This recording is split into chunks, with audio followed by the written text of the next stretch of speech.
যে টার্গেট মতুয়াগড়, মমতা বন্দ্যোপাধ্যায় মঙ্গলবার মতুয়াগড়ে মিছিল, আর টার্গেট তৃণমূলের উত্তরবঙ্গ। কথা বলবো, সরাসরি চলে যাব প্রতিনিধি আবিরের কাছে, কারণ অভিষেক বন্দ্যোপাধ্যায় বড় সড় বৈঠক করতে চলেছেন উত্তরবঙ্গ। আবির, বিজেপির এখনো পর্যন্ত, বিজেপিও মনে করে, গতকাল সুকান্ত মজুমদার যেমন উত্তরবঙ্গকে টার্গেট করে এই উত্তরবঙ্গ উন্নয়নে কত কম টাকা দেওয়া হয়েছে সেই প্রসঙ্গ তুলেছেন।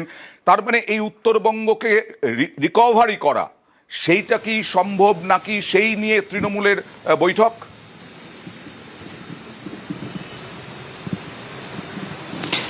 দেখো, অভিষেক বন্দ্যোপাধ্যায় প্রায় 10,000 সাংগঠনিক পদাধিকারী, জনপ্রতিনিধি, তাদেরকে সঙ্গে নিয়ে বৈঠক করবেন সোমবার বিকেল 4টে।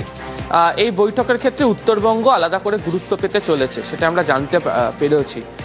এক্ষেত্রে দাঁড়িয়ে তৃণমূল দুটো ছবি তুলে ধরতে চাইছে। এক, তুমি জানোই যে 24-এর লোকসভা নির্বাচনের একেবারে প্রচারের শুরুতেই জলপাইগুড়িতে যে ঝড় হয়, তাতে মৃত্যুর ঘটনা, ক্ষতিগ্রস্ত হয়েছিল প্রচুর মানুষজন।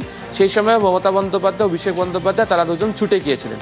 সাম্প্রতিক সময় দুর্গাপুজোর আবহের মধ্যেই, উৎসবের মধ্যেই দেখতে পাওয়া যায় যে ডুয়ার্স পাহাড়ে যে ধরনের প্রাকৃতিক বিপর্যয়ের সম্মুখীন হতে হয়, তখনও মমতা বন্দ্যোপাধ্যায় বারবার ধরে ছুটে যান এবং দলের জনপ্রতিনিধিদেরকে অনগ্রাউন্ড কাজ করার নির্দেশ দেওয়া হয়েছে।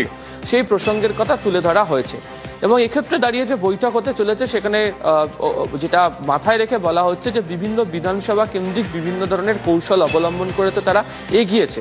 শুধুমাত্র এসআইআর আবহের মধ্যে দাঁড়িয়ে যে ক্যাম্পগুলো করা হয়েছিল, সেখানেও মানুষকে এসআইআর সংক্রান্ত বিষয়ে সাহায্য করার পাশাপাশি প্রচুর ইনপুট তারা পেয়েছেন। সেই বিষয়গুলো আলোচনার ক্ষেত্রে তারা থাকবে। একই রকমভাবে যেখানে মতুয়াগড় রয়েছে, সেটাকেও যেমন আলোচনার ক্ষেত্রে গুরুত্বে নিয়ে আসা হয়েছে।